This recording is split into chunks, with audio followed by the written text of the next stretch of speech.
trajetória acadêmica de vocês e também a matéria favorita durante a graduação.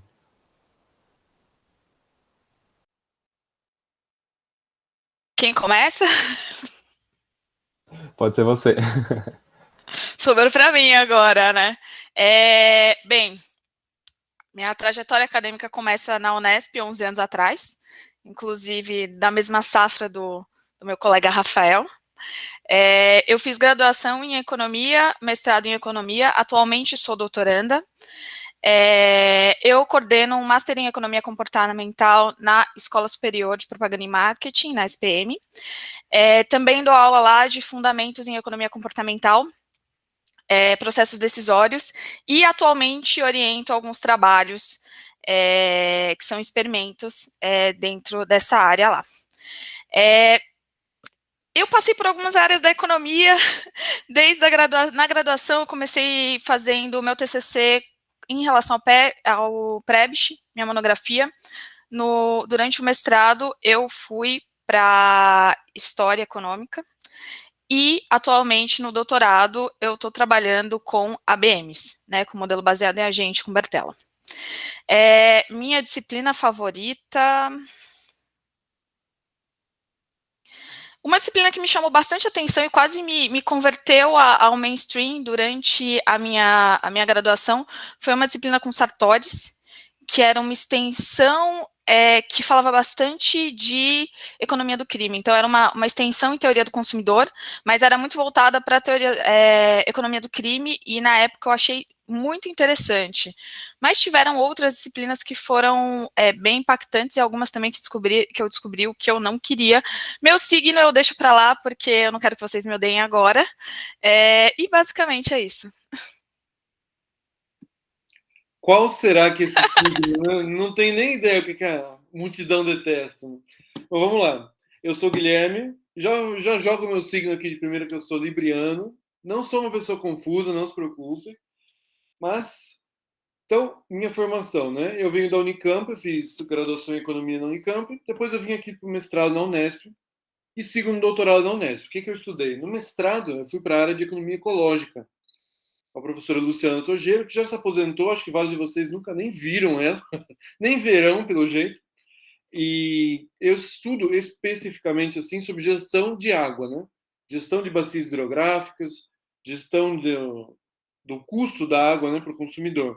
E agora, no doutorado, eu continuo estudando sobre esse tema, só que um pouco mais detalhadamente, digamos assim, né? Estudando um pouco melhor sobre a teoria que tem por trás dessa parte de gestão de água, né? A água como um recurso escasso, um recurso econômico.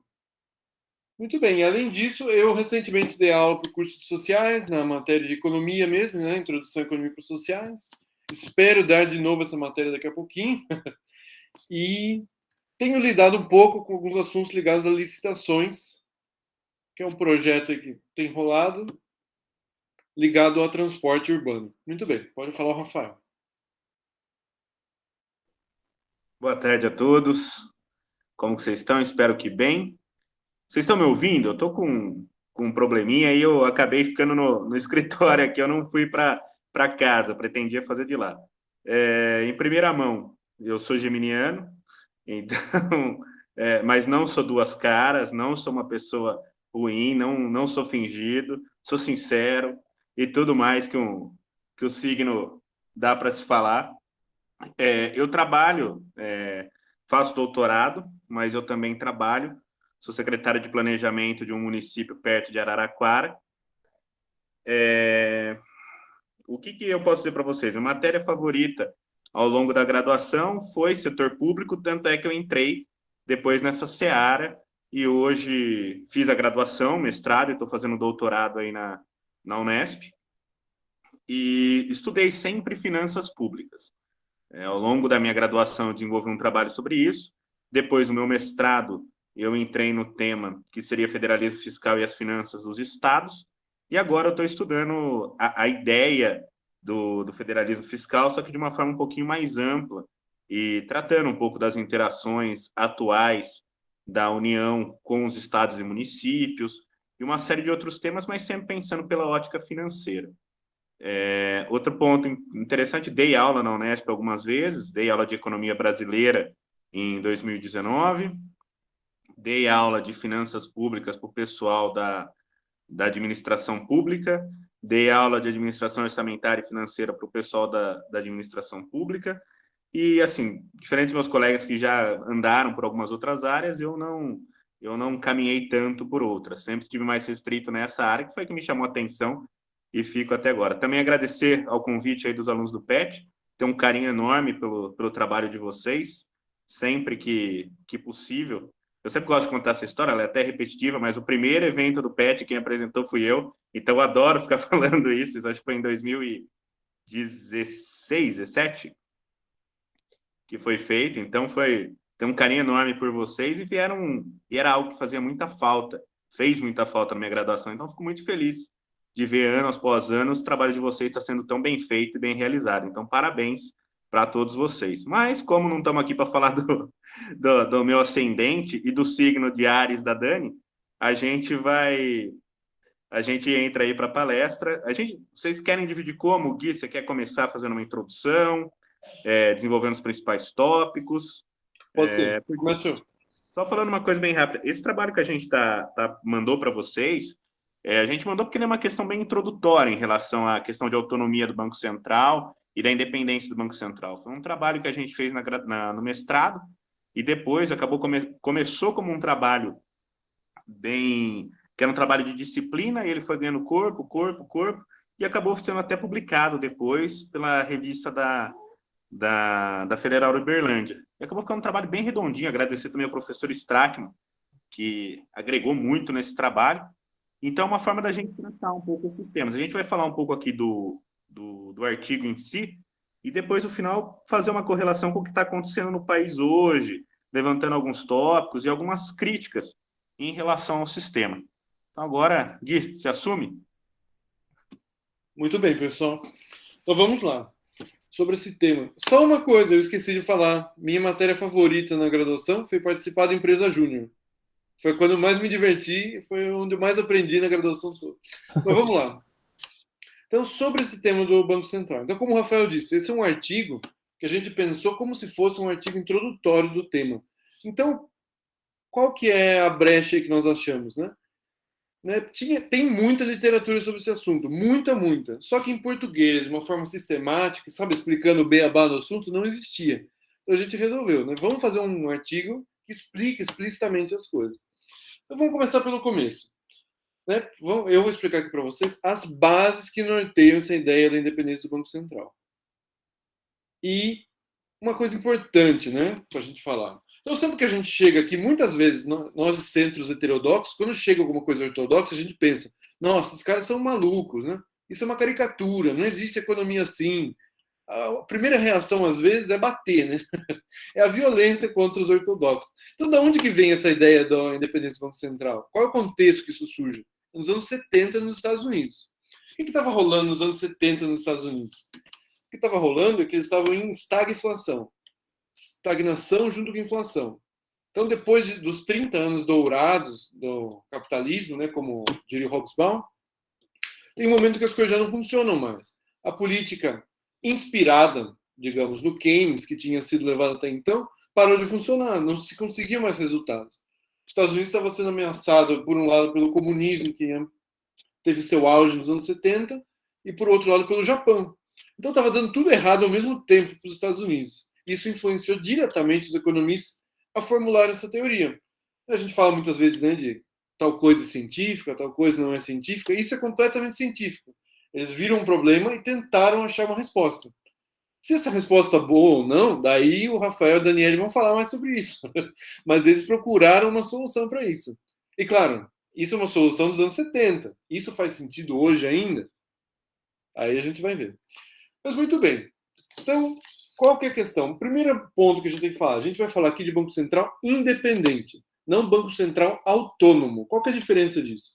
Banco Central independente, ele tem plena liberdade de escolher quais são os objetivos que ele quer alcançar com o que ele vai fazer e quais instrumentos ele vai usar para isso. O Banco Central autônomo não é bem por aí. O Banco Central autônomo pode simplesmente escolher quais como ele vai fazer as coisas, mas não onde ele vai chegar. Quem vai escolher onde vai chegar é o governo. Muito bem. Então, qual que é a ideia assim, do pessoal?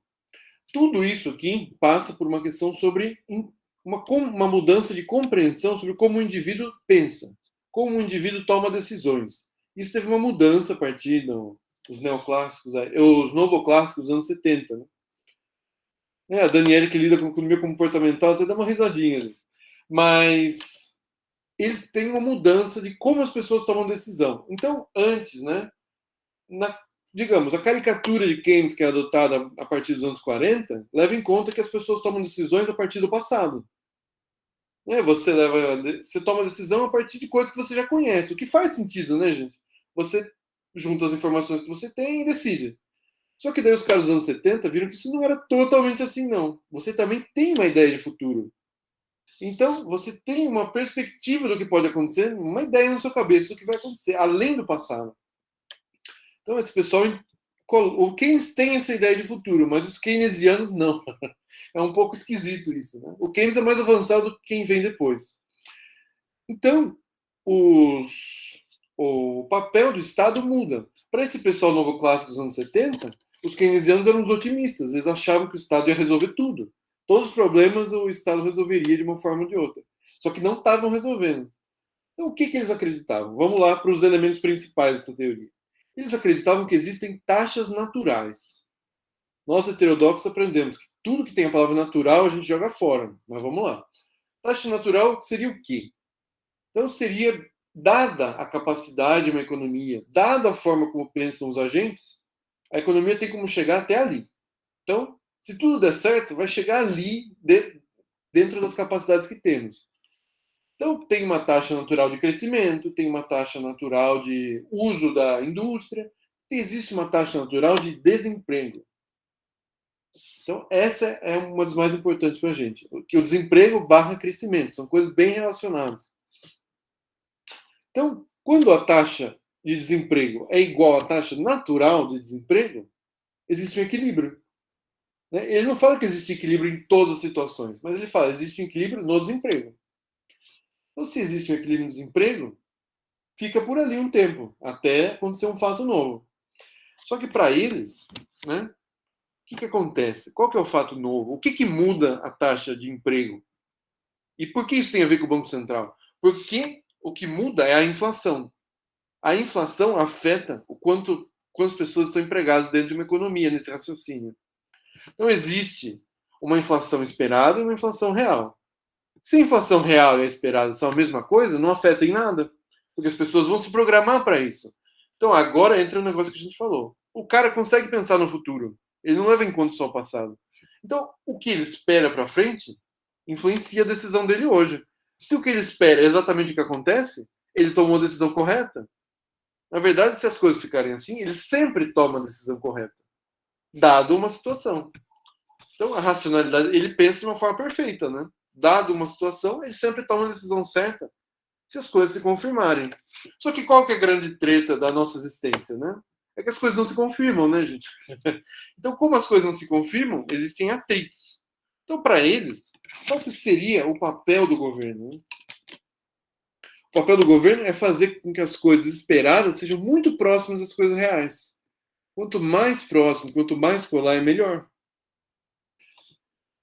Então, e para eles, a inflação vem da onde? Basicamente, para eles, a inflação é em relação à quantidade de moeda dentro de uma economia. Não sei se vocês que estão no segundo ano, acho que ainda não estudaram monetaristas e coisas assim.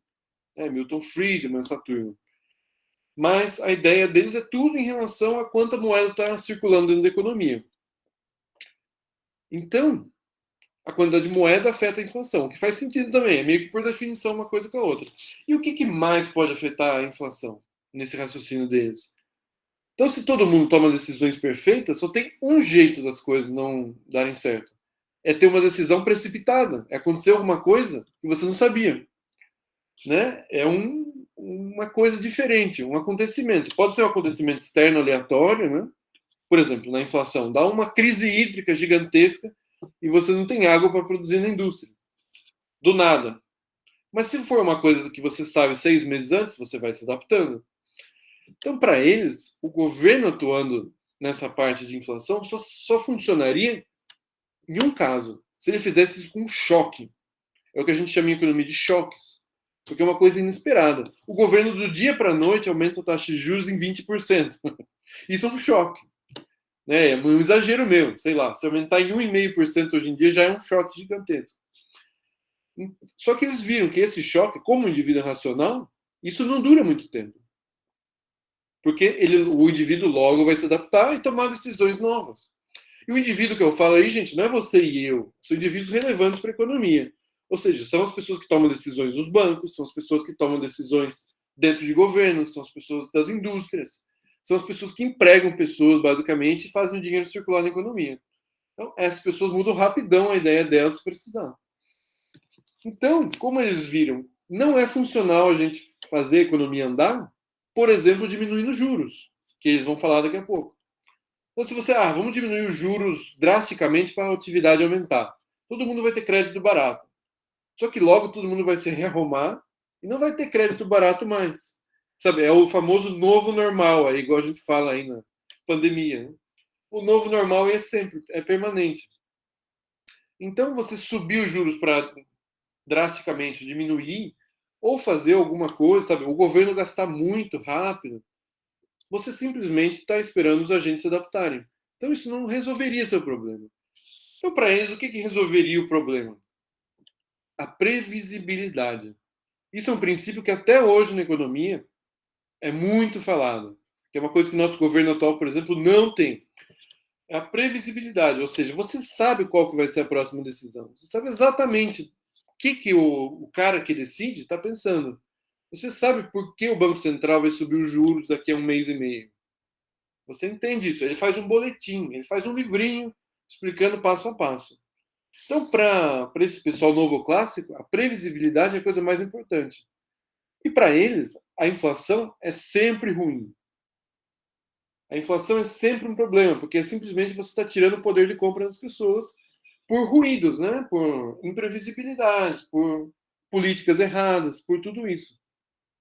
Então, para eles, a inflação tem que ser a mais baixa possível, o Banco Central o mais claro, o mais aberto possível. E fazer sempre a mesma coisa. Eles querem um negócio meio máquina, assim mesmo. Tem tal problema, você toma tal decisão. Então, essa é a base da onde surge isso tudo. E o importante também falar é que eles acham que se você não fosse previsível, você teria inflação recorrente. Para a gente aqui no Brasil, isso às vezes, sei lá, não é normal isso, gente. Nós temos inflação seguida faz 10 anos de alta. Né? Desde 2014, bem alta. Mas não, gente, isso não é o normal, assim, num país desenvolvido nos anos 70. Os Estados Unidos teve inflação, acho que de 5, 6% ao ano, era uma coisa assim nessa época, e era uma coisa que eles nunca tinham visto. Então, para eles era um problemaço. Essa inflação aí no T mais o T e o T mais 1, como a gente coloca no nosso texto, era um problemaço. Então, a previsibilidade era tentando resolver a estagflação da época. Muito bem. Então, essa primeira parte sou eu definindo isso. Então, tenham em mente isso para quando vocês verem esse raciocínio. E tenham em mente que isso foi pensado em 75, não em 2015, não em 2019. Então, tem suas limitações naturais do que eles sabiam, do que eles podiam lidar dentro da economia no período. Agora, a Daniela vai explicar um pouco mais aí sobre, partindo disso, como que se chega no Banco Central independente. Discordo um pouquinho, porque anos 70 já tinha o Simon, né? A gente já estava na racionalidade limitada, então... Vamos com calma. Nesse ponto eu discordo um pouquinho. Mas ecológica, tudo isso, mas a gente finge que não. Mas a gente finge que não, tudo bem. Mas eu vou falar um pouquinho sobre o que é de fato essa independência do Banco Central, né? Como que funciona essa lógica? Então, você tinha um problema dessas expectativas futuras, né? Esse T mais 1. Então, como que eu posso fazer esse autorrealizável, né? Entre o passado e o futuro? Aí que entra a independência do Banco Central para dar essa confiabilidade para os agentes. A lógica deles era mais ou menos assim. Quando o Banco Central ele era submisso a um governo, esse governo ele poderia tomar algumas políticas, né, optar por algumas políticas populistas de curto prazo, visando um processo eleitoral, né, um aumento aí de popularidade em determinados momentos. E isso seria extremamente prejudicial, por quê? Porque você deixaria a política monetária de curto prazo, né? Você pensaria sempre no curto prazo, e o longo prazo ficaria em detrimento. Com isso, você mexeria sempre com as expectativas, né? Os agentes não saberiam o que pensar, então eles poderiam ir ali com qualquer expectativa e você acabar aumentando a inflação por causa disso. E o que acontece, o que seria correto, né, o que eles pensam que o Banco Central, como esse Banco Central independente deveria ser? Basicamente, esse Banco Central, ele seria apolítico, né, então ele pensaria basicamente só nas questões econômicas, tiraria essa parte política e teria ali alguns dirigentes técnicos norteando esse local, né, essas políticas, tomando essas decisões.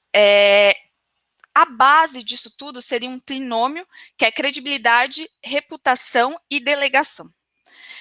Credibilidade e reputação, basicamente, é que o Banco Central se comprometesse a não ter políticas discricionárias, né, que são políticas diante de determinados cenários, né, políticas que são decididas de maneira mais rápida, né, e de um caráter um pouco mais de exceção.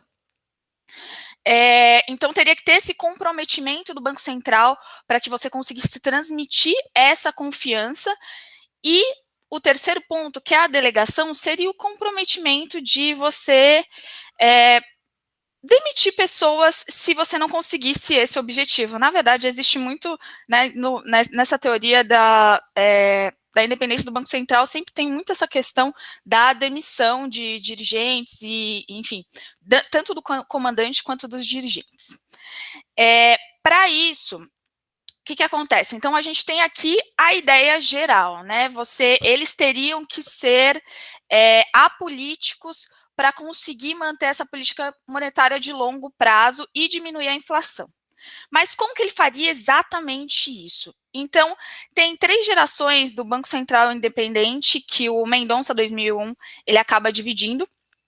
E, na verdade, eu para me atualizar, porque esse artigo a gente publicou há bastante tempo, né, há 5 anos, se não me engano, eu dei uma procurada e não tem tanta coisa em termos de pensamento teórico, né, existem mais alguns testes com o que está acontecendo dentro de alguns países. Então, tem basicamente 3 gerações de pensamento do Banco Central Independente. A primeira é do Rogoff, 1985, e a ideia dele é basicamente que você tem um comandante, né? Você tem um central banker, e esse comandante é que vai ser, primeiro, ele tem que ser um pouco avesso à inflação, mais do que a média da sociedade. Então, seria uma pessoa um pouco mais conservadora em termos de inflação. Aí todo mundo ia ficar olhando o comportamento dessa pessoa, né? E essa pessoa, ela acabaria demonstrando com seu comportamento a confiabilidade. Existem algumas controvérsias, né, em relação a isso, você colocar todo esse poder dentro de uma figura, né, então não necessariamente essa figura teria capacidade de enfim, seguir essas políticas, né, tanto capacidade técnica, tem diversas questões. A segunda geração acaba criticando bastante isso. E essa segunda geração, que ela é guiada pelo Walsh, 1995, ela basicamente, ela rejeita essa ideia do central banker, então você não precisaria ter essa figura conservadora, mas você se nortearia com contratos claros e rígidos entre o Banco Central e o governo. E, como eu disse anteriormente, se você se comprometeria também, se não tivesse o resultado alcançado, que algumas pessoas fossem demitidas dentro desse contexto. Essa questão dos contratos claros e rígidos é até uma contradição quando você pensa em independência do Banco Central, né? Porque traria uma rigidez dentro desse contexto. Então, seria um Banco Central independente, mas com contratos extremamente rígidos e extremamente ligados ao governo. E aí tem a terceira geração, que é do Svensson, 1997, e basicamente ela consolida as anteriores e é um modelo um pouco mais parecido com o que a gente vê hoje. Então, ela pega essa ideia do comandante, né, do central banker, de uma pessoa que seja avessa à inflação, que realmente queira uma inflação baixa, né, e norteie os comportamentos, né, sinalize para o mercado isso, mas que também você tenha esses contratos rígidos e claros. Mas esse contrato rígido, claro, ele vem na forma das metas de inflação, né? E as metas de inflação é uma coisa interessante, inclusive dei uma olhada nas metas de inflação dos últimos 10 anos, é uma figura interessante, abstrata, né, que flutua bastante, então dentro do Brasil.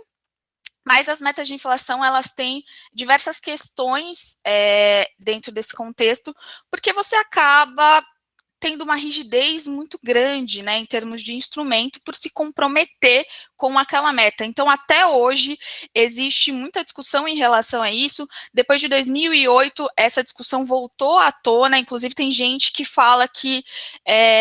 gente não, né, alguns acadêmicos, né, economistas importantes que falam que basicamente você deveria dar um passo atrás e fazer com que os países não aderissem mais às metas de inflação por causa dessa falta de flexibilidade que acaba trazendo. Bem, e aí você chega na parte um pouco mais empírica, né? Como você faria isso?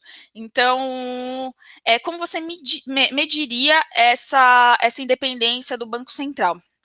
Tem um artigo, um estudo muito famoso de 1992, que ele vai fazer essa medição baseado em três, tem um índice baseado em 3 questões. A primeira delas é a rotatividade dos agentes, né, dos diretores ali do Banco Central.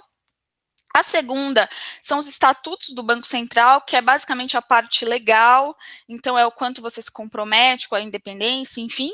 E a terceira, que seria um questionário que seria respondido por especialistas de 23 países, tá? Em teoria, esses 2 primeiros seriam menos importantes, né, para você determinar essa autonomia da autoridade monetária, mas o terceiro seria de extrema importância, porque seriam pessoas de fora olhando para o Banco Central de determinado país. Enfim, ele fez, baseado nesse índice, né, ele fez para 72 países desenvolvidos e em desenvolvimento, e ele obteve um resultado de que basicamente, a independência do Banco Central, ela tinha uma relação inversa com a inflação, então, em países industriais, né, em 1992, países desenvolvidos. Então, basicamente, a ideia é que, quanto mais independente, menor a inflação em países desenvolvidos. Por causa especificamente desse resultado, isso se tornou uma grande bandeira e uma grande defesa, porque agora você tinha um estudo falando claramente isso. Mas tem um segundo resultado que está desde o resumo ali, que as pessoas não dão tanta importância, que é basicamente que em países em desenvolvimento não é bem assim que acontece. Um índice melhor para a inflação acaba sendo a rotatividade desses dirigentes, né, dessas pessoas que estão à frente do Banco Central. Aqui a gente já tem algumas questões, né, que a gente poderia olhar melhor. Primeiro, nos países em desenvolvimento, isso acaba funcionando de uma maneira diferente. Então, não tem o mesmo índice dos países desenvolvidos. Isso só seria algo para se pensar um pouco mais. Além disso, você conseguiu encontrar uma correlação entre as duas questões, né, nos países desenvolvidos, mas correlação não é relação causal, então pode ser também, né, que esses países desenvolvidos já tinham naturalmente essa taxa de inflação baixa, tá? E agora, né, começando um pouquinho com as reflexões, mas o Rafael vai falar um pouquinho mais sobre essa crítica aí, essas questões que são colocadas pelos pós-keynesianos quanto a essa teoria. Bom, pessoal, vamos lá. Em linhas gerais, o que acontece? Eu acho que vocês estão mais interessados em entender um pouquinho mais da questão no mundo real, mas só para a gente trazer um pouquinho mais essa discussão pela lógica das críticas, né, em relação ao Banco Central Independente. O primeiro ponto de que existem críticas em relação a isso é pela própria lógica do papel da política monetária. Então, quando vocês devem ter percebido, tanto pela fala do Guilherme, quanto da fala da Daniele, é que a lógica que os pensadores eles colocam e implementam, essa lógica mainstream, essa lógica mais ortodoxa, ela é muito clara de criar regras muito bem especificadas para que a economia funcione e busque seu equilíbrio. E dentro desse movimento da década de 70, eles enxergavam a própria política monetária, que vem da ideia de moeda, como simplesmente um meio de escambo ali para a economia funcionar. Então, a primeira crítica que a economia pós-keynesiana coloca é do próprio papel da moeda, que é aquela coisa que a gente vê lá em macro 1 das funções da moeda, reserva de valor, questão de troca, liquidez e toda aquela série de informações que nós temos que determina o papel dela. Então, como que um ativo tão importante, porque seria em tese o ativo mais importante da economia, como que ele acaba se tornando neutro? Por que essa lógica? Porque a ideia da política monetária para esses pensadores, nesse momento, é que ela ficasse restrita exclusivamente a criar uma condição de combate à inflação. Então, a política monetária ela se restringiria exclusivamente a combater a inflação. Então, para isso, você anularia quase todo o seu sistema econômico para que a política monetária só funcionasse ali como uma mera função de troca, uma mera moeda de troca. Você não teria ali outros elementos substanciais para que a economia conseguisse funcionar além daquilo. Óbvio que quando a gente pensa em economia, a gente está sempre interligado e sempre pensando na questão de incerteza. Só que como você dirime essa incerteza? Como você diminui ela? O primeiro passo, então, seria você criar regras claras que permitissem para que os indivíduos sigam e persigam ali os seus anseios. Então, vamos colocar alguns pontos. Então, a primeira coisa dentro da teoria da política monetária para os pós-keynesianos você não precisa subjugar a sua política monetária, mas você pode tratar de forma clara com a população quais são suas ações. Então, a política monetária para os pós-keynesianos, ela tem sim um papel de desenvolvimento econômico. Ela não deve ficar subjugada a um papel que se resuma a controlar a inflação. Esse é o primeiro ponto. O segundo ponto a moeda, ela está além, ela vai além da função de meio de troca. Ela é reserva de valor também e ela é um ativo líquido e permanente. Ou seja, a liquidez da moeda é muito rápida e ela passa a riqueza do T para o T mais 1 para o T mais 2. Então, dentro daqueles modelinhos que a gente vê, econômicos e tudo mais, você coloca a moeda, ela é essencial para que a riqueza passe ao longo dos anos e ao longo das décadas. Então, isso é fundamental.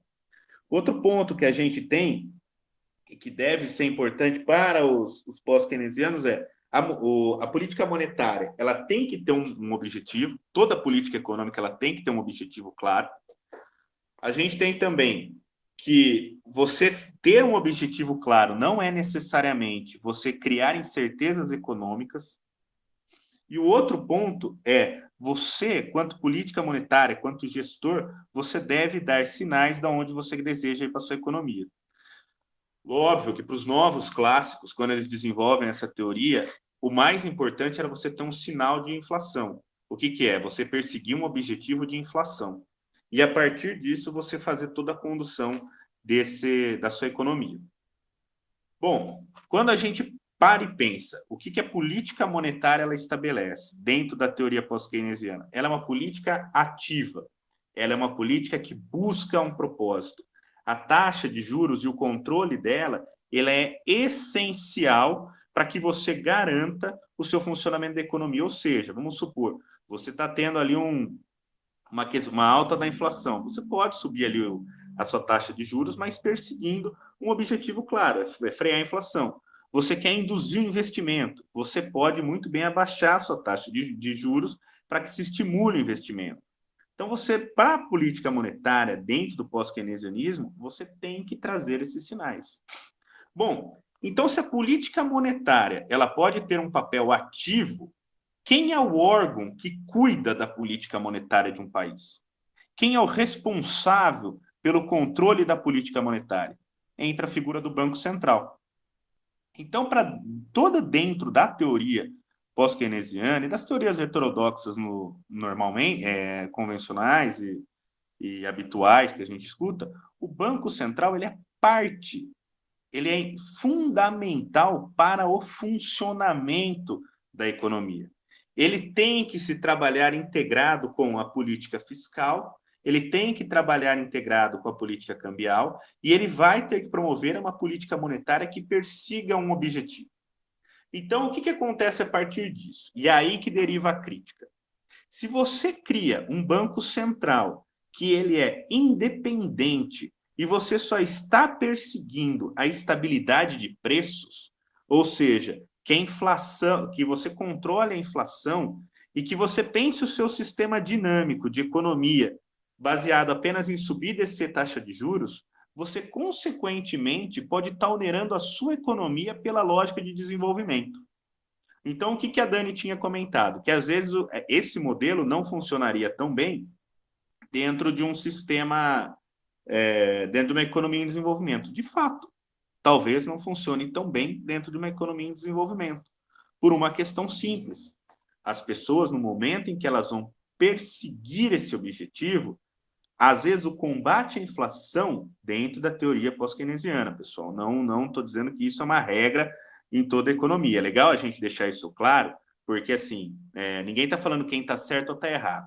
A gente está falando aqui de duas correntes de pensamento, em linhas bem gerais, para que vocês entendam da onde que vem esse debate aí que a gente fala de autonomia, independência e do Banco Central. Então é legal a gente falar isso, porque você vai falar assim, não, mas está errado. Não está errado. Economia está errado, ninguém está certo e ninguém está errado, né? Ganha o Tema Klaus, que não sei se vocês já chegaram a ver em metodologia, falava que ganha o melhor discurso, ganha o melhor debate, não é que nem quem está certo ou está errado.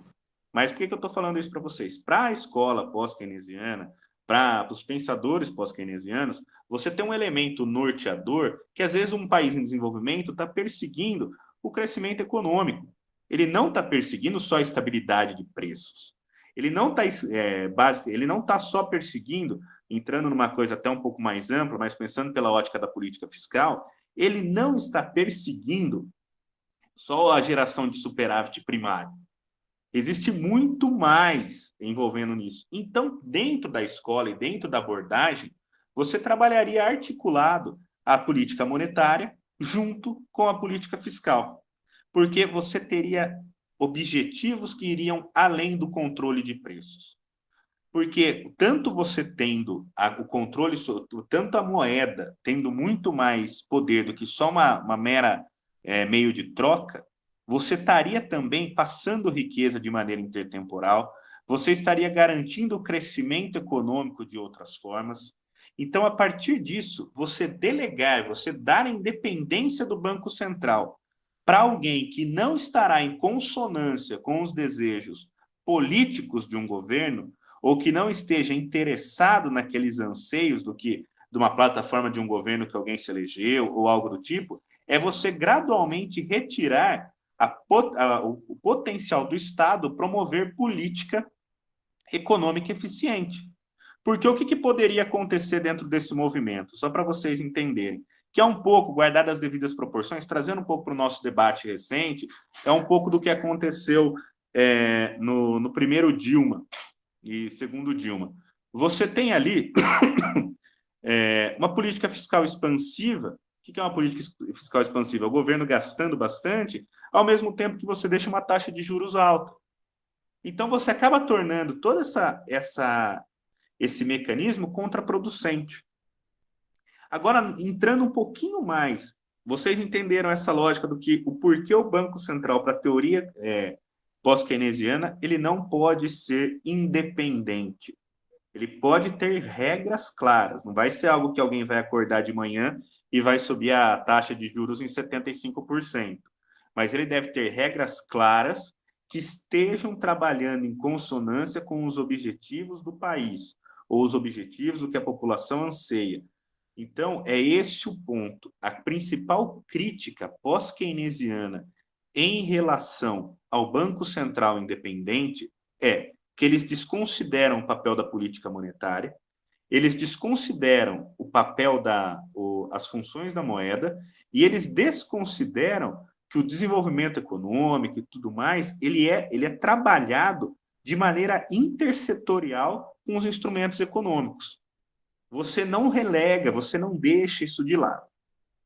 Vamos trazer um pouquinho mais o debate, agora para perto da gente. Eu acho que boa parte dessa discussão, ela se originou a partir daquilo que a gente tem visto muito na mídia, né? Recentemente se tornou um frenesi a questão da autonomia do Banco Central. Então, vários lugares que a gente observou, várias discussões que a gente fez, e até a gente viu isso na televisão, e uma série de outros pontos, as pessoas discutindo, nossa, agora votaram a ideia de um Banco Central independente, de um Banco Central independente no Brasil. Primeira coisa que a gente tem que ter em mente, bem claro, o que se votou recentemente é a ideia de um Banco Central autônomo, com regras para sua condução e para o seu funcionamento. Já de antemão, pessoal, isso é ser bem claro com vocês. Desde a década de 90, a gente já tem um Banco Central que, principalmente depois que a gente instituiu aqui o regime de metas de inflação, que é amparado no tripé macroeconômico, que é a geração de superávit primário, câmbio flutuante e metas de inflação, você tem toda essa... Eu falei, desculpa, é o tripé macroeconômico, fugiu. Quando a gente tem esses três elementos, a gente já tem a autonomia do Banco Central consolidada ali. Então, assim, isso é um fato. Eu tenho uma crítica, isso a gente já está até distanciando um pouquinho mais do texto, mas é para a gente trazer um pouquinho mais para o que está acontecendo agora no Brasil. Isso é uma coisa que a gente tem ouvido mais ou menos há uns 5, 6 anos, sempre assim, agora vai ter uma reforma que vai fazer o Estado, vai pôr um teto de gastos no país. Foi a primeira palestra no PET em 2016. Então, você fala assim, cara, isso já, se você seguisse a lei de responsabilidade fiscal, você já tinha isso. Aí falam, agora a gente vai ter uma reforma previdenciária que vai fazer o país crescer não sei tantos por cento. Isso daí já estava acontecendo lá atrás, já tinha principais trechos de uma ideia de uma reforma previdenciária já tinha ficado para trás. Agora nós faremos uma reforma tributária que vai revolucionar o país e vai crescer tantos por cento. Talvez alguns pontos tenham que mudar, mas é sempre com esse mote. Agora a gente tem essa ideia de que a autonomia do Banco Central vai atrair capital internacional a rodo no país, porque vai garantir uma inflação baixa. Não, uma coisa não tem nada a ver com a outra.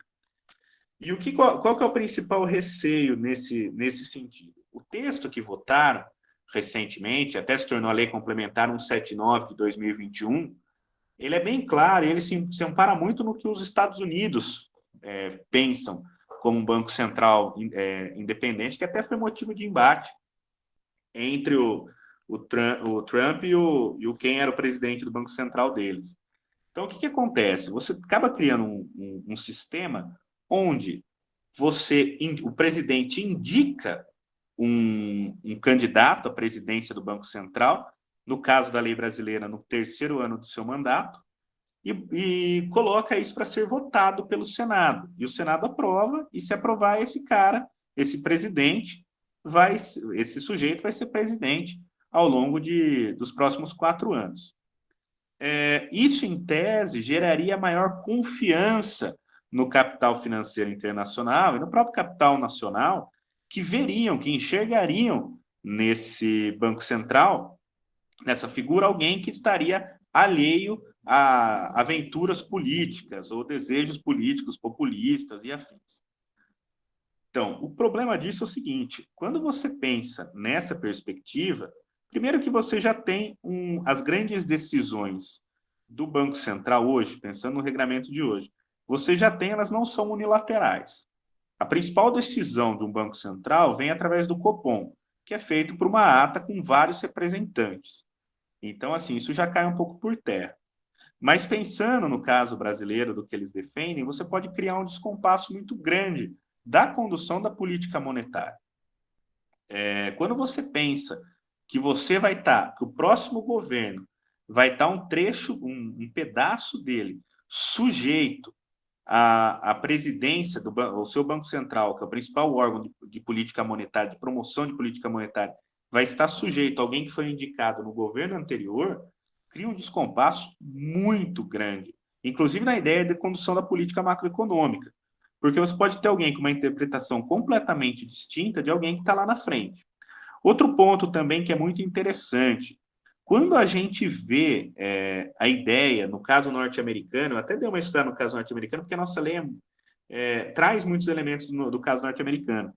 Eles têm uma ideia e uma expectativa de que o Banco Central hoje, ele tem que ser ele também não pode só se preocupar com os índices de preço, com a inflação. Em tese, ele deveria observar também indicadores de desempenho econômico. Então, crescimento, questão do crescimento da dívida e uma série de outros pontos. Por quê? Porque ele estaria envolvido também com o desenvolvimento econômico.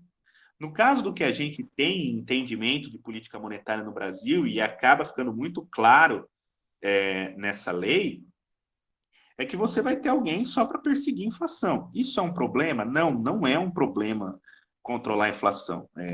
A gente se livrou de um grande fantasma a partir de 93, 94. No entanto, as ações não podem ser restritas exclusivamente a isso. Então, se a gente for pensar num momento de crise, vamos dar um exemplo, e um exemplo muito bom em relação a isso é a crise de 2008 e 2009. Boa parte das ações do governo, elas estiveram amparadas com o apoio da política monetária. Apesar da política fiscal ter conduzido muita coisa, a política monetária foi essencial. Tendo a ideia de um Banco Central independente ou autônomo, dentro dos moldes do que tem se proposto, é bem provável que não houvesse uma condução tão positiva num momento como esse. Então, e fora que tem outras discussões... Posso só fazer Claro, Gui. Não, só nesse sentido aí que ele está falando, uma coisa bem importante também, nesse sentido, por exemplo, de crises, é que a taxa de juros aqui no Brasil, que é definida, não afeta somente a inflação. É uma coisa que a gente tem que ter muito em conta. Ela afeta quanto dinheiro entra no Brasil, basicamente, né? Tanto por capital especulativo, quanto por várias coisas. E isso afeta diretamente o câmbio. Né? O câmbio tem sido, no último ano e meio, talvez a variável mais importante da economia no Brasil hoje é o câmbio. Exato. Então, nossa importação, nossa exportação, nós importamos muito dos nossos bens industriais. Uma parte relevante da produção industrial aqui não é relevante, né? Então a gente importa muita coisa da China e vive de exportar. Então a decisão dessa pessoa, a política independente que foi escolhida por um governo anterior, afeta a taxa de câmbio do próximo governo. Então é uma coisa para a gente levar em conta também. Mas pode falar, Rafael. Não, e acho que assim, você praticamente concluiu ali o que eu estava dizendo. É bem nessa lógica, você começa a criar uma situação que ela pode se deslocar e se descolar de quais são os reais interesses de um país. Então, por exemplo, o Banco Central, ele não é uma instituição financeira como outra qualquer.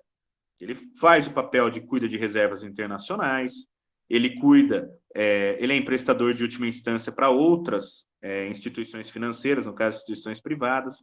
Se a gente quiser enveredar até para um debate, assim, a gente está num debate, nesse momento, estritamente técnico e pensando nessa dicotomia das duas frentes, dessa frente mais ortodoxa e da frente mais heterodoxa, em relação ao tema. Mas se quiser enveredar por uma vertente até um pouco mais aberta, até um pouco mais política, você pode começar a criar descompassos muito sérios em relação da condução, até em relação a instituições privadas.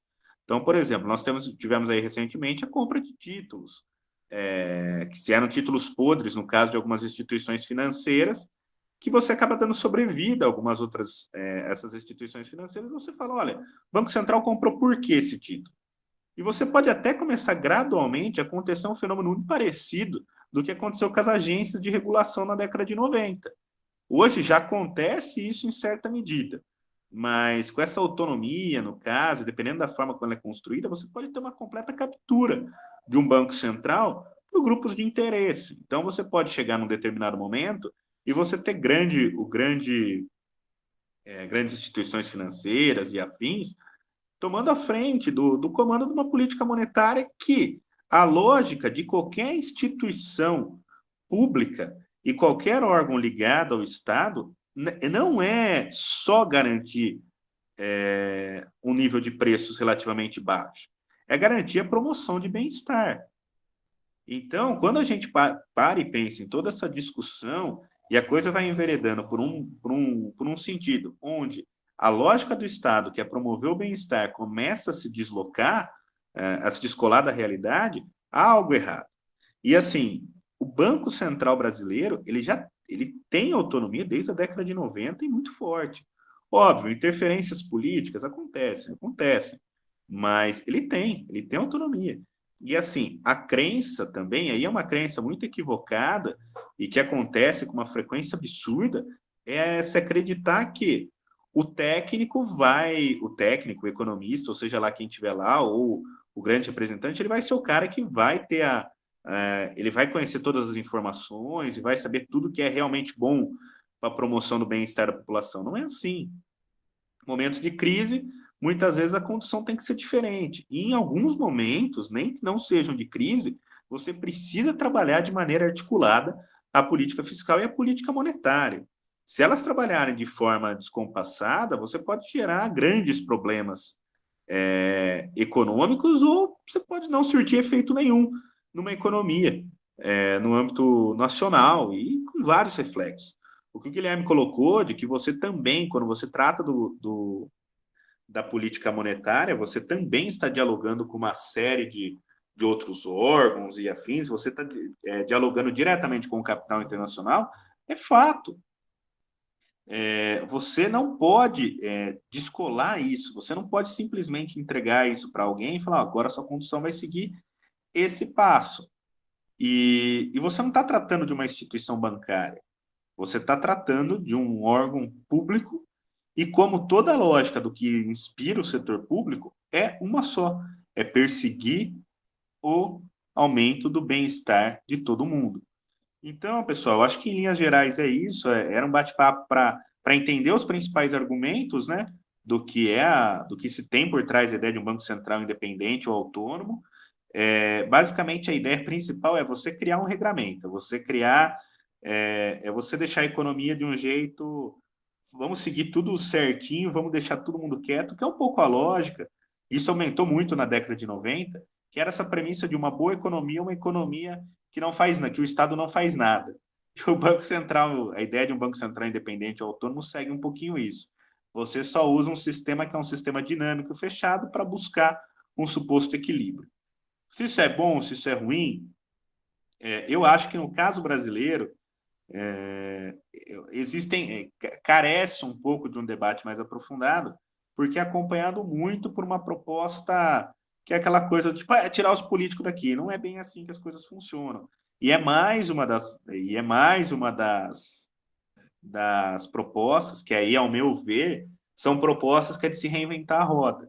Então, a gente tem a proposta de teto de gastos públicos, que em 2016 aconteceu, mas que se todo mundo seguisse a lei de responsabilidade fiscal, que é lá de 2000, estaria tudo funcionando bem. A gente tem agora a reforma administrativa, que também vai acontecer, o país vai crescer não sei quantos %, mas a gente sabe que não é garantia de nada. Nós tivemos ali em 2017, 2018, a reforma trabalhista, que também falavam que, tendo a reforma trabalhista, o país vai crescer 3.000%.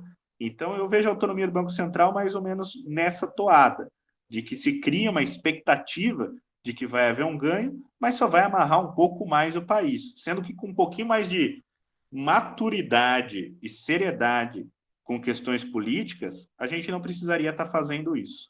Então, acho que é isso, pessoal, tentar aí pegar a teoria e trazer um pouco para o que está acontecendo no país. E agora, ouvir vocês aí, fiquem à vontade para falar ou reclamar ou falar o que vocês ficarem mais à vontade, tá bom? Muito obrigado, Xingar a pessoal. gente, fiquem à vontade. Boa, pessoal, foi uma ótima explicação. Em nome do PET, em nome dos ouvintes, a gente agradece muito a participação de vocês. Acredito que todos concordam comigo que foi uma ótima explicação, extremamente didática sobre os temas. Foi praticamente uma aula de macroeconomia, políticas públicas, sobre a visão de Keynes também. Então, nossa, fico realmente muito satisfeito com o tempo aqui. Pode mandar as perguntas no chat, eu vi que levantaram a mão já. Vocês podem também levantar a mão, mandar pergunta no chat e a gente vai trocando uma ideia aqui por mais um tempinho, tudo bem? Pode falar, Júlia. Eu posso falar por áudio? Ah, beleza. É que eu acho que vai ser mais fácil de explicar, porque eu acho que a minha pergunta não vai fazer muito sentido, mas eu vou tentar chegar lá. Assim, eu estou no segundo ano de economia e a macroeconomia até agora foi a matéria que eu mais me identifiquei, assim, eu gosto muito dessa pegada. E vendo toda a explicação do Banco Central, porque eu não estava entendendo muito bem esse rolê da autonomia, e aí com a palestra eu entendi e tal. E aí a minha pergunta é que, assim, eu comecei a fazer economia porque eu sempre queria pensar muito mais no lado da população e do lado dos trabalhadores, de gente que tem menos poder aquisitivo e de como todas essas coisas, tipo o poder estatal, mudanças administrativas, todas essas coisas nas leis, o que isso afetaria diretamente para a população mais pobre. E eu queria saber se dá para a gente dar como pode dizer, para a gente meio que pensar sobre como seria essa autonomia na prática para as pessoas mais pobres do país, porque é uma população muito grande e as pessoas estão empobrecendo muito no Brasil com o passar dos anos. Então, eu queria saber se essa autonomia do Banco Central teria um papel muito decisivo em maior empobrecimento ou enfim, não acredito nisso, mas né, uma maior riqueza para as pessoas. Vocês acham que poderia ser alguma coisa assim? Olha, quer falar, Rafael? Posso? Você começa, cara. Então tá bom, então tá bom. Olha, na teoria, então, vamos lá, Júlia. A ideia, que nem se a gente pegar essa ideia mais pura, assim, que o Banco Central existe para controlar a inflação. Nesse ponto de vista, e para os caras que formularam esse tipo de ideias, isso, na verdade, é totalmente positivo para a população mais pobre. Né? O controle da inflação, para eles, é vital para a população mais pobre. Porque se você pega, né, quem realmente é afetado pela inflação não é a camada mais rica da população, não são os bancos, nada. Né? Quem perde renda mais rapidamente são as pessoas diretamente afetadas pela inflação. Uma pessoa que ganha R$1.000 por mês e o mercado foi de 100 para R$300, perdeu um terço do salário virou comida agora. Agora, uma pessoa que ganha 15 mil e gastava R$300, passou a gastar 600, não mudou nada. Então, essas medidas de controle de inflação, fazendo uma vez de advogado do diabo aqui, gente, mas elas são positivas para a população mais pobre. Ter algum controle de inflação é positivo. Né? Muito se falou nos anos 80, né? É clássico esses debates em turma da Unicamp, turma da PUC, etc. A inflação é positiva para a população mais pobre. Então tem uma discussão gigante sobre isso daí.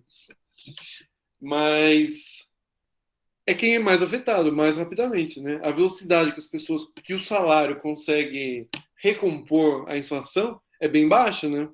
Não sei vocês aí que trabalham, o pai de vocês, mas sei lá, quem que teve aumento nos últimos 2 anos? Eu tive o mínimo do mínimo. Então, tem seu lado positivo. Agora, como lado negativo, né? Acho que o Rafael ia falar, mas eu vou falar um pouquinho, era que essas medidas aí, na verdade, o controle da inflação acaba sendo, na verdade, um controle gigantesco da economia como um todo, né? Eu até ia comentar uma crítica não econômica que é feita ao Banco Central, a autonomia do Banco Central é que, na verdade, mina a democracia. Porque você não elegeu o presidente do Banco Central, você elegeu um presidente com uma pauta de governo, seja lá qual for, seja o Bolsonaro, seja o Lula, seja o que for. E essa pessoa não pode exercer essa pauta livremente. Então, para a população, talvez a pessoa que eles elegeram, seja qual for a ideia, não possa fazer o que eles acham se a independência do Banco Central for completa. Né? Eles possam atuar independente do que for. Então, esse controle da economia, como todos os outros controles que o Rafael citou, né? O teto de gastos, uma série de mudanças, a própria lei de responsabilidade fiscal, né? Um monte de limitações assim do que a economia pode ser, podem afetar a população mais pobre. Mas, claro, daí fica aquela coisa, um governo populista que gaste um monte, faça um monte de coisa, a longo prazo também não funciona grande coisa para a população mais pobre que acaba tendo que pagar a conta. Então complica um pouco, mas vamos ver o que o resto do pessoal fala. Rafa quer falar agora. O que eu ia falar, na verdade, é que o que o Guilherme falou me chamou muito na época que a gente escreveu esse artigo, essa questão da democracia, de você comprar, né, um plano de governo, incluindo medidas que seriam de responsabilidade de um banco central. Então, o quanto você acaba também tangenciando essa questão da democracia. E a gente também tem uma questão um pouco mais complicada, que são as expectativas, né? Especialmente o Guilherme falou da questão do câmbio que a gente sofre hoje, e tem algumas questões em termos de expectativa que a gente não está conseguindo explicar só com esses fatores que a gente falou aqui.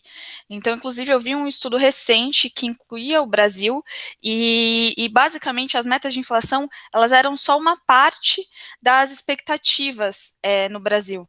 Então, ainda tinha uma outra parte aí que seria influenciada por outros fatores. Então, era só isso que eu ia falar. Rafael, pode ir para a crítica aí. Não é nem uma questão de crítica, porque existe muito essa questão do bem e do mal, e assim, a autonomia em si do Banco Central, ela não é um problema. O problema é se criar regras e falar, agora isso vai resolver, vai salvar o mundo. Não vai ser isso que vai acontecer, porque assim, você só vai criar um cenário mais restritivo em que você pode gerar mais problemas. Vou dar um exemplo, então. Então, vamos supor que entra agora um maluco no Banco Central, um cara extremamente liberal e que acha que o papel do Banco Central tem que ser reduzido a nada.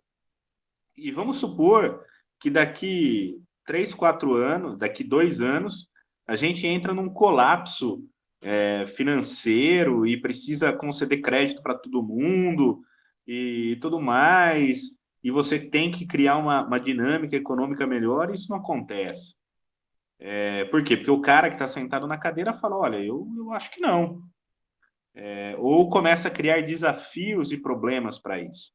Então, eu acredito que às vezes se criam regras muito rígidas no anseio de que se vende bem, né?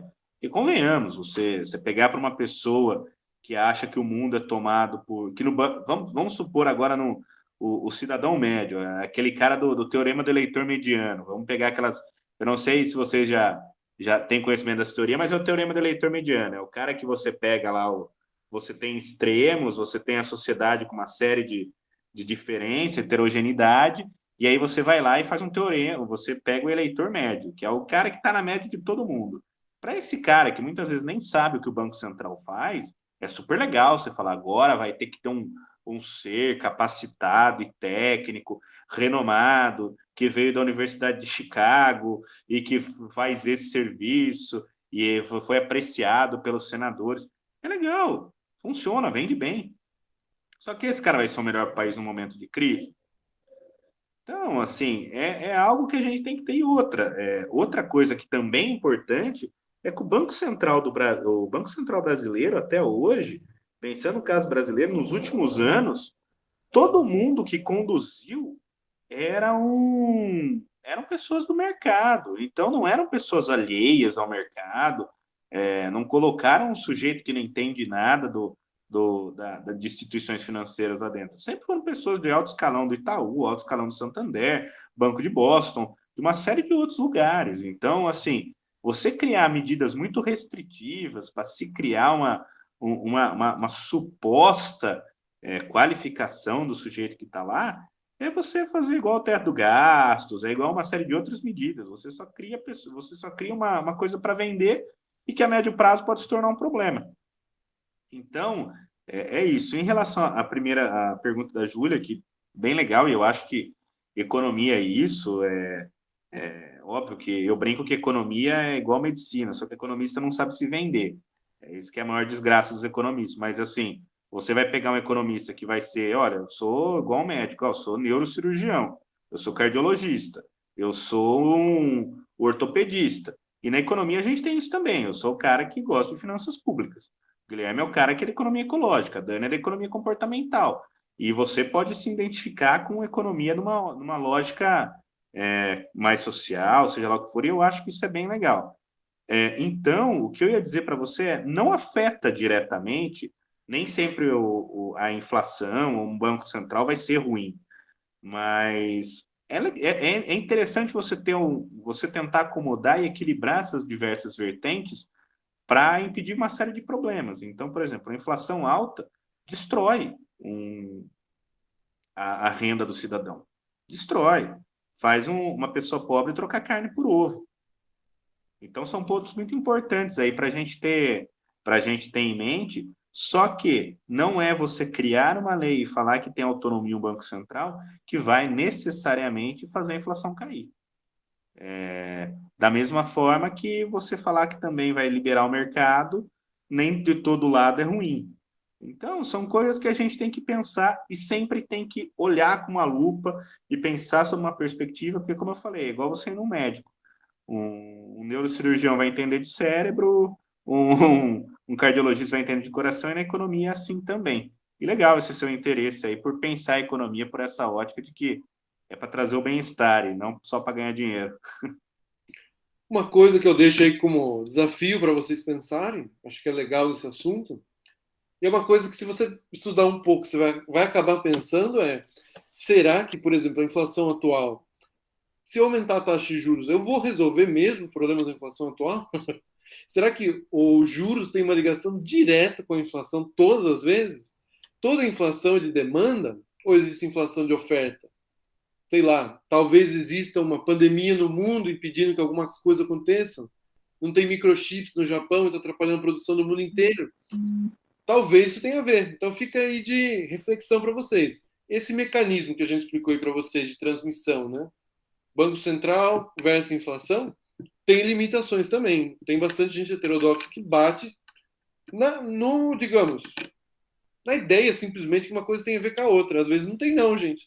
Então, é uma reflexão interessante aí para fazer também. Boa, pessoal, muito legal. Eu acho que deu para explicar certinho a dúvida que teve. Se surgiu mais alguma dúvida, assim, vocês podem mandar, assim. Qualquer coisa a gente pode encerrar também. Pode falar, Isa. Oi, gente, boa noite. Bom, eu gostei bastante da apresentação de vocês, parabéns, ficou bem esclarecido, tirei bastante dúvida em relação ao que eu estive no Banco Central. A minha dúvida é que vocês falaram bastante da inflação. Aí eu fico pensando na inflação, como que é feita a inflação, né, a taxa de inflação no Brasil. Eu acredito que ela pega de 1 salário mínimo até 40 salário mínimo. E fora isso, essa cesta que ele pega, né, para fazer, né, para medir essa taxa de inflação, para mim é um pouco ultrapassada, assim, né? Você tem alguns índices que não usa a média de dia. Aí eu queria saber o que vocês acham, né, dessa composição da taxa de inflação hoje no Brasil, em relação a hoje, né, como que o nosso consumo mudou, né? Hoje as pessoas não utilizam, pelo menos, muito mais celular do que outras coisas, né, telefone, físico, essas coisas, enfim. Então, o consumo médio do brasileiro médio mudou, o que eu quero dizer. E como que o Banco Central ele tem poder para mudar essa política de inflação, ou quem é que muda, sabe? Queria saber quem é o agente que é responsável por isso, se é o governo ou se é o Banco Central.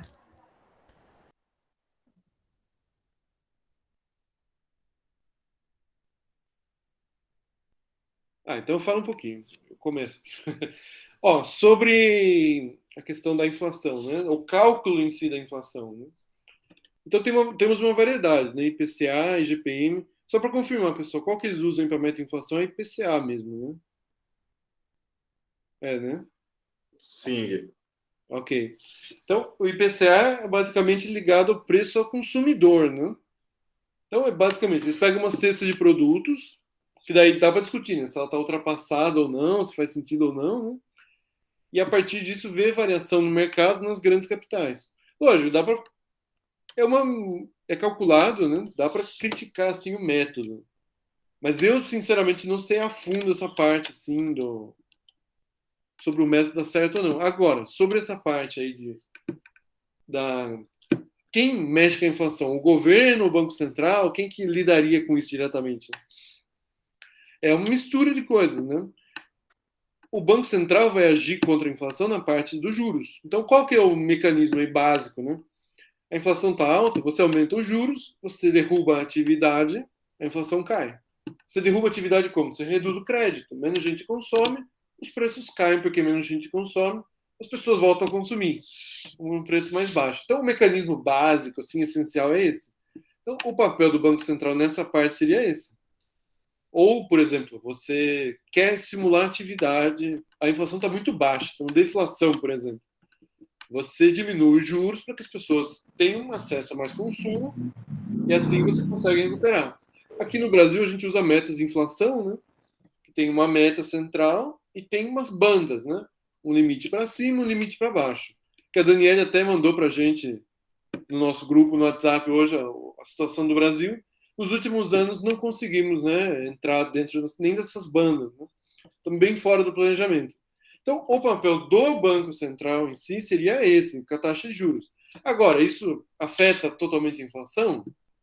Não necessariamente, né? O câmbio que a gente falou antes, né, que o Rafael falou também, é central assim na inflação, né? Uma coisa que valia $1 custava R$3, agora está custando 5,30.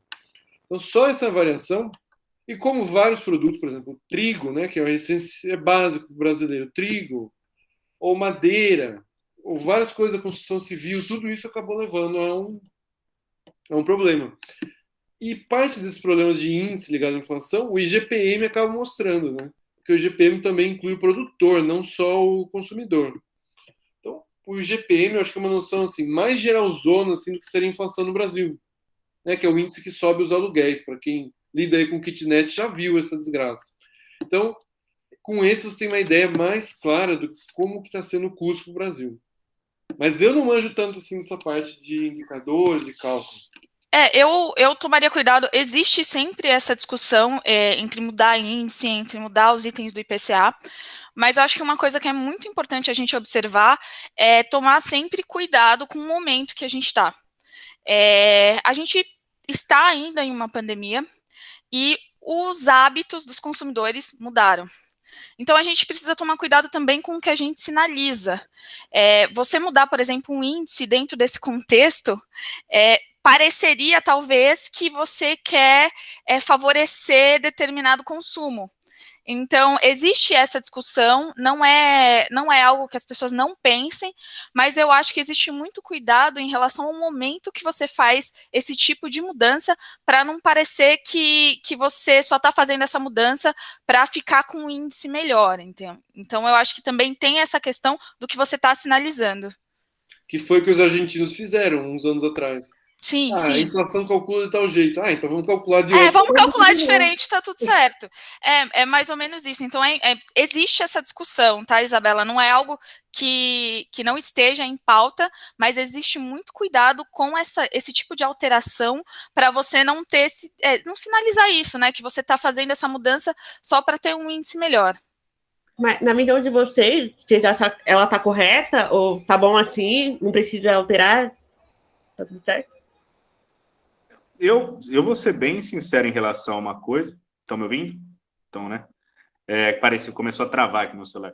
Eu ia falar para vocês, o que eu acho que é bem sincero, a gente tem que sempre lembrar que o índice, a ideia dele mesmo é indicar, é ser um indicador de algo. Estar certo ou não é relativo. Por quê? Porque, assim, quando você tem... E isso é uma coisa desde a década de 90, isso foi meio que agregado aí na economia mundial. Então, se você tem um indicador que está sinalizando uma coisa mais ou menos bem, ele serve como uma referência para todo mundo seguir suas ações. Então, não é muito bem uma questão de ele estar certo ou ele estar errado, mas é o que ele indica para as pessoas, para os agentes econômicos. A gente fala agentes econômicos, mas agente econômico é meio que tudo, assim. Desde nós conversando aqui, até o mercado, que é uma entidade mágica, animais fantásticos e onde habitam, versão mercado, que a gente nunca sabe o que é essa entidade, desde os governos, desde o capital internacional. Então, assim, a metodologia de cálculo em si tem suas defasagens eventualmente. Por exemplo, recentemente o IBGE atualizou o IPCA. Por quê? Porque eles enxergavam, né, que alguns itens ali estavam defasados e não representavam mais a realidade. Mas sempre tem que ter muita cautela e muito cuidado no trato desses pontos, porque, igual o Guilherme comentou, se você faz uma troca do dia para a noite, ou você substitui algo do dia para a noite, e o mercado, e os indivíduos, e os agentes econômicos não têm confiança naquilo que está sendo posto, é um caminho para a crise. Porque você começa a ter pessoas questionando, falando, mas por que substituindo essa informação? Metodologia do PIB mesmo brasileiro, quando mudou, foi uma série de transformações, foi uma série de dúvidas, uma série de questionamentos, e por aí vai. Então, assim, o índice, ele é um indicador do que está acontecendo no mundo, é um indicador daquilo que te faz bem, ou que é positivo para a economia. Então, é só ter né, nem tanto o que está certo ou o que está errado, o que é melhor ou o que é pior, mas é aquilo que melhor converge os anseios daqueles que fazem parte da economia e que melhor sinaliza algo, que é um pouco assim, é uma coisa que muitas vezes é intangível, mas traz ali alguma objetividade para aquilo que a gente deseja. Então, não é muito bem o certo ou o errado, mas sim aquilo que representa melhor para os agentes econômicos a situação e o cenário momentâneo. Show. Vamos seguir para umas perguntas que tem aqui no chat. Eu posso ler aqui do Ivan. Ele perguntou que se de fato essa crise hídrica atual, que também afeta a inflação, poderia ter sido antecipada.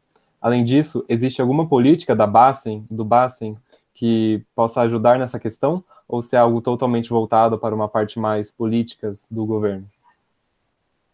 Olha só.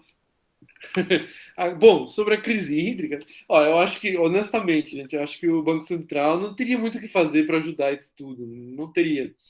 Mas só falando rapidamente, só para a gente não se perder muito do assunto, é uma política mais de governo mesmo. Na verdade, essa parte de água é um caos, assim, porque depende de governo federal, governo estadual e governos municipais.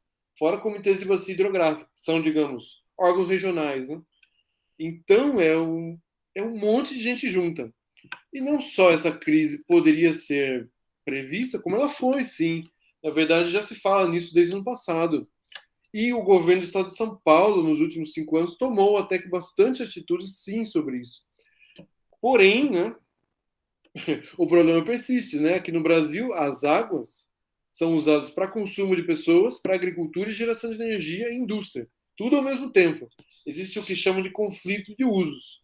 Então, é um eterno cabo de guerra entre um monte de gente. Quem está mais certo? Quem tem mais direito a usar água? Os consumidores? Ou a indústria? A energia elétrica? Novamente, o que o Rafael disse, não tem certo. Mas alguém vai puxar a sardinha para o seu lado, né? E aproveitando que ele perguntou, só falaria uma frase que eu tenho visto. O consumo de energia elétrica, falam que sempre a agricultura é o consumo de água. Consumo de água, principalmente pela agricultura. Mas, gente, isso no Brasil, não no estado de São Paulo. Não repitam isso por aí. Tenho visto isso em todo lugar, gente falando. Aqui no estado de São Paulo, o maior consumo de água é pelas pessoas, sim. Então, se você não economizar, não vai ter água mesmo. Não adianta ficar falando da agricultura, porque isso não resolve. Isso é clichê, gente. Porque isso inclui Amazônia, inclui Pantanal. A gente não tem Amazônia nem Pantanal aqui. Então, não repito esse clichê. Mas vamos para a próxima pergunta mais ligada. Muito bom.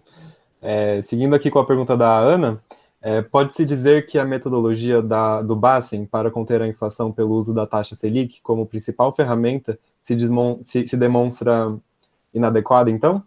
Visto que nem todas as ondas inflacionárias são por pressões da demanda, como mencionado. Além disso, quais as medidas que seriam ideais para lidar com as ondas inflacionárias por parte da oferta? Eu acho, Ana, assim, ser bem sincero, em relação à taxa Selic, funciona, é a principal ferramenta.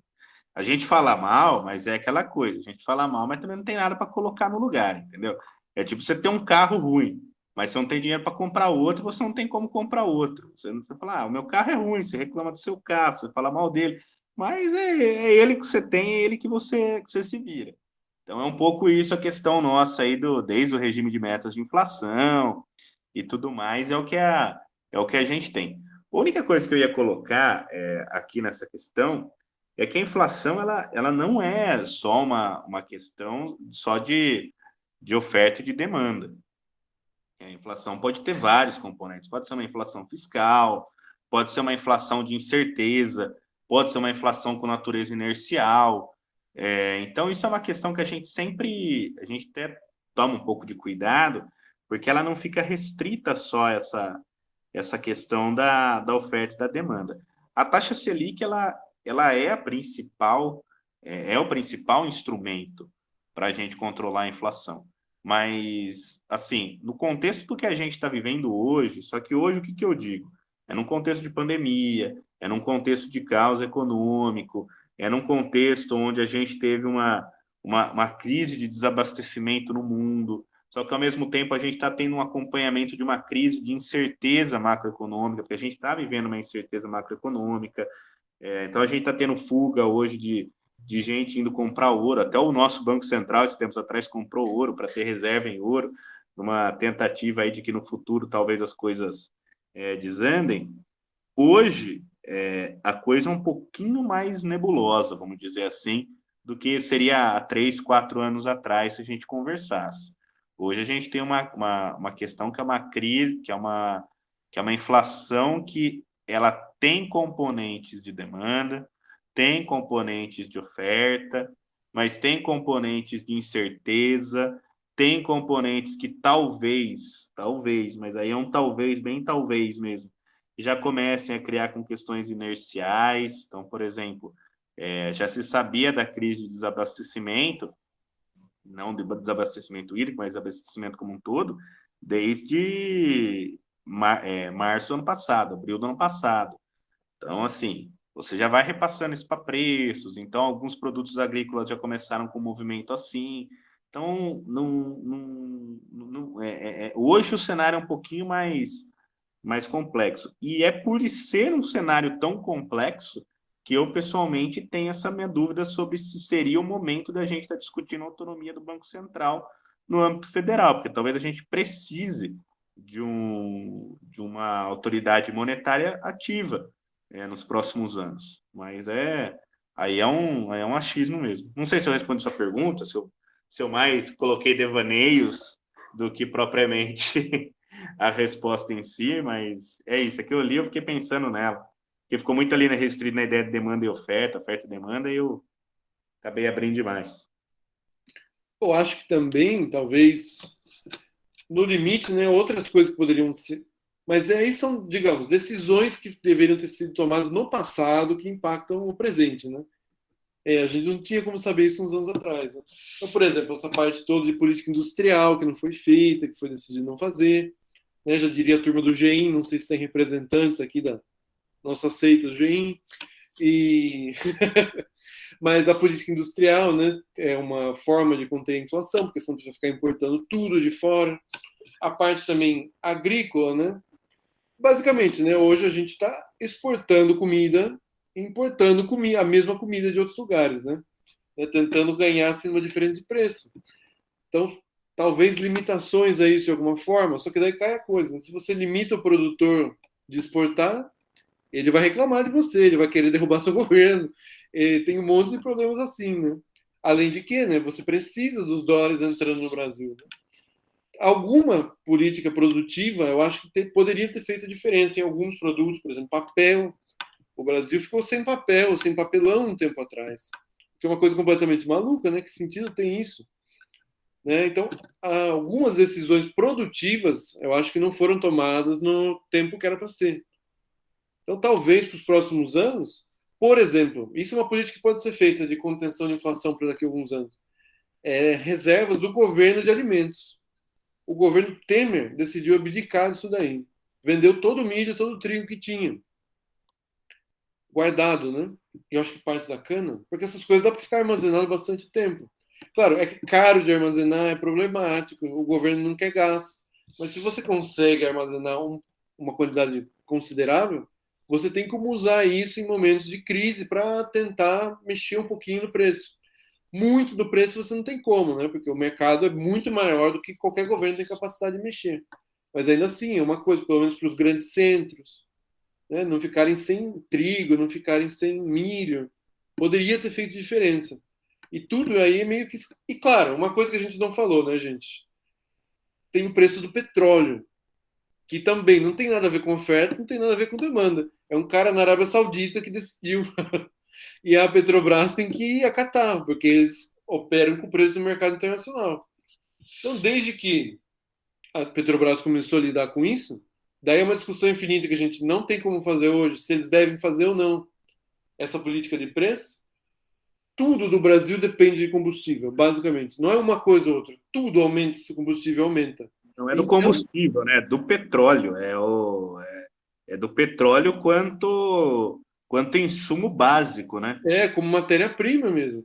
Então, é um choque que vem de outro lugar.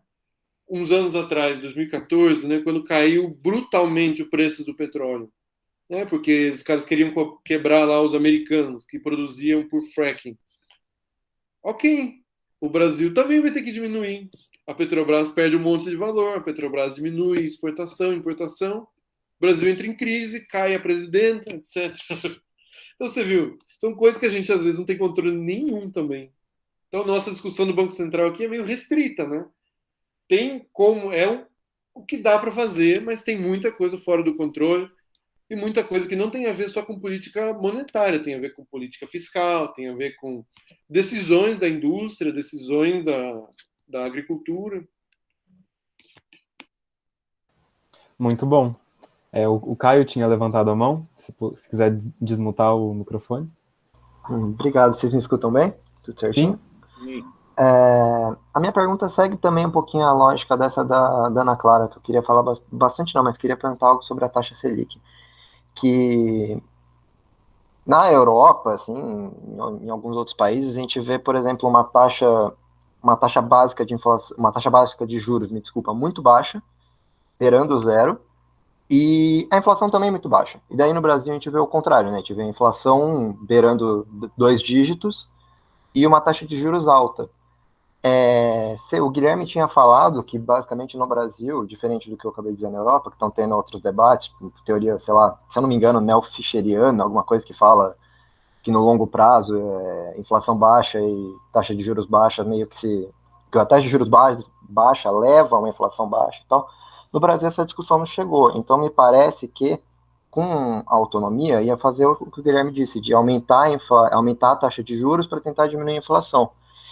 Isso não seria, pensando na lógica da relação dívida-PIB, escolher, através da contração fiscal, tentar resolver esse problema da dívida-PIB, e não de um aumento, de uma política fiscal mais agressiva, de aumentar o PIB para daí diminuir a relação taxa dívida-PIB? Não seria meio que uma escolha de qual caminho seguir nessa autonomia? Não sei se eu me fiz claro, que eu me enrolei um pouco com os termos.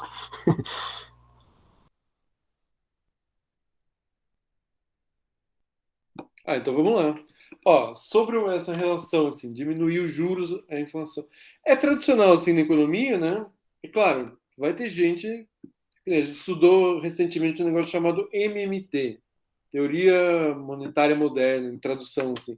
Quem quiser, fuce isso. Não dá pra gente falar isso hoje. Mas é meio que o contrário de tudo que a gente está falando aqui. Né? Parte do pessoal que era ligado ao candidato de esquerda democrata nos Estados Unidos.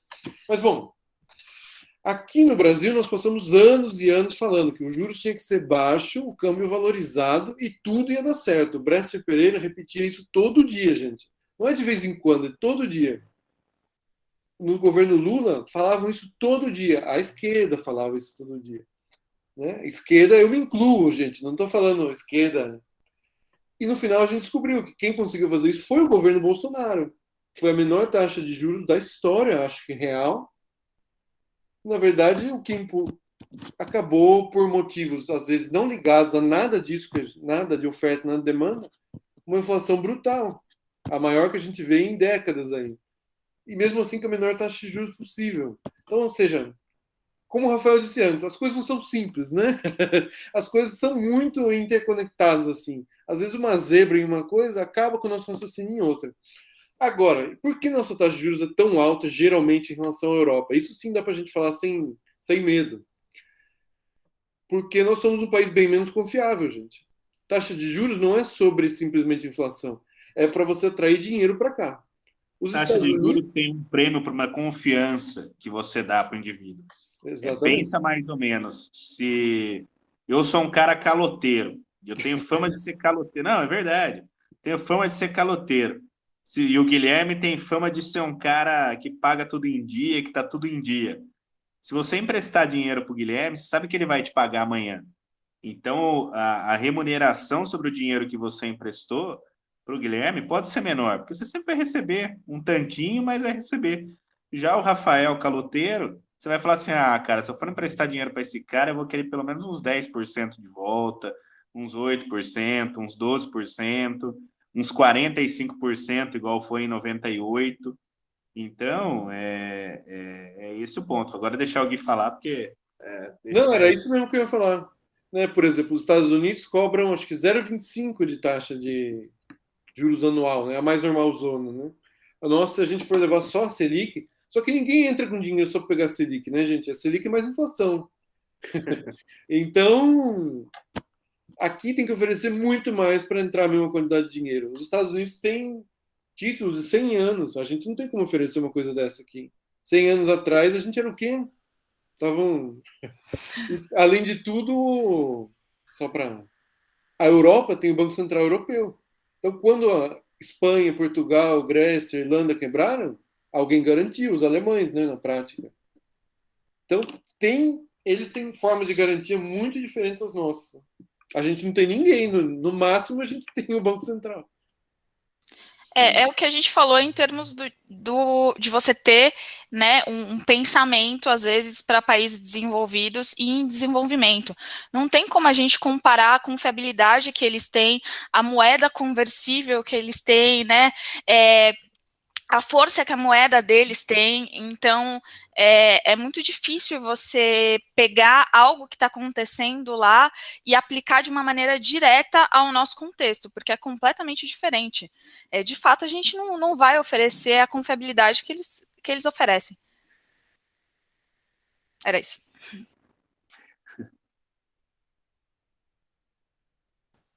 Boa, muito bom, pessoal. Alguém tem mais uma pergunta? A gente pode encerrar agora.